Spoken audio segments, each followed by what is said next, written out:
Welcome to the September issue of the American Journal of Physiology, Heart and Circulatory Physiology video table of contents, or from the editor's desk. First, you should know that beginning this month, articles from our journal will be published on a rolling basis. That is, they will be officially published as they are available and become a complete volume only when fully constituted.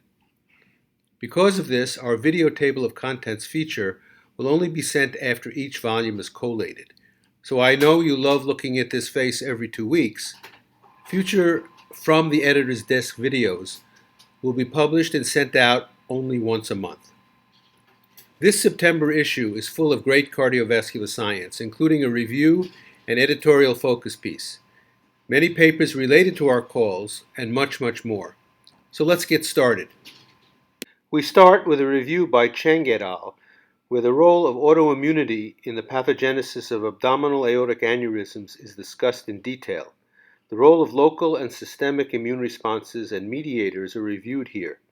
This article is a must for those interested in understanding the generation of new therapies that limit aneurysm enlargement.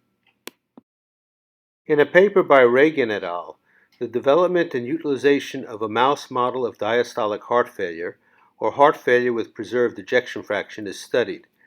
These authors hypothesize that low-dose angiotensin II infusion induces HFpEF without increasing arterial pressure, resulting in cardiac hypertrophy and abnormal diastolic function. This procedure induced diastolic dysfunction without reducing ejection fraction. Given that HFpEF is exceedingly difficult to treat and includes several aspects of cardiac remodeling, a reliable model of HFpEF should be of great value to investigators.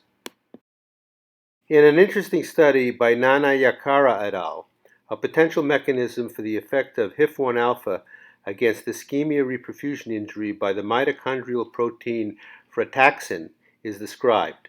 Frataxin levels were elevated in mouse hearts subjected to ischemia-reperfusion injury, and this response was blunted in cardiomyocyte-specific HIF-1 alpha knockout mice. Knockout mice had increased myocardial injury. Based on this observation, the authors hypothesized that HIF-1 alpha modulates the transcription of frataxin in response to hypoxia. Promoter and CHIP assays showed a hypoxia response element on the frataxin promoter. These data also suggest that increased frataxin may exert beneficial effects by acting as an iron storage protein under hypoxia and facilitates the maintenance of mitochondrial membrane potential to promote cell survival. Cowley et al. Investigated the role of the alpha-adrenergic receptor on inotropic state in a mouse model of right ventricular failure. The mouse model of bleomycin-induced pulmonary fibrosis was used for this purpose. In wild-type, non-failing right ventricle, in vitro, a negative inotropic effect of alpha-1 adrenergic receptor stimulation with phenylephrine was switched to a positive inotropic effect after bleomycin. This occurred in response to the alpha-1A subtype and not to the alpha-1B subtype. The increased inotropy was associated with increased calcium transients and phosphorylation of myosin regulatory light chain. Focusing on the alpha-1A receptor subtype may be a potential therapeutic target to improve right ventricular function in right ventricular failure. Finally, Chen et al. Generated a vascular smooth muscle dominant negative alpha-2 sodium pump mutant mouse with the goal of comparing how deletion or reduction in the alpha-2 subunit affects blood pressure and vasoconstriction. Dominant negative mice had increased blood pressure and enhanced responses to angiotensin infusion and in response to 6% sodium chloride.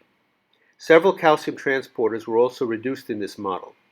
Arteries from these mice also exhibited reduced myogenic activity.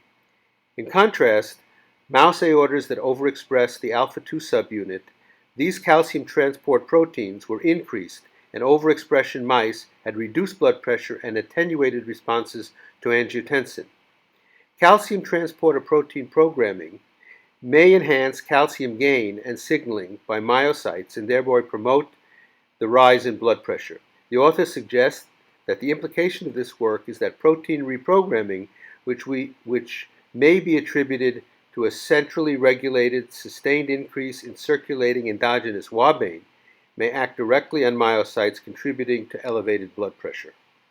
Watching this installment of From the Editor's Desk. Remember, I will be reporting only once a month from here on. Please watch for our promotions by email and on Facebook and Twitter. Another new development for our journal is that if you are an MD reviewer, you are eligible for CME credit. Please go to our website to learn more.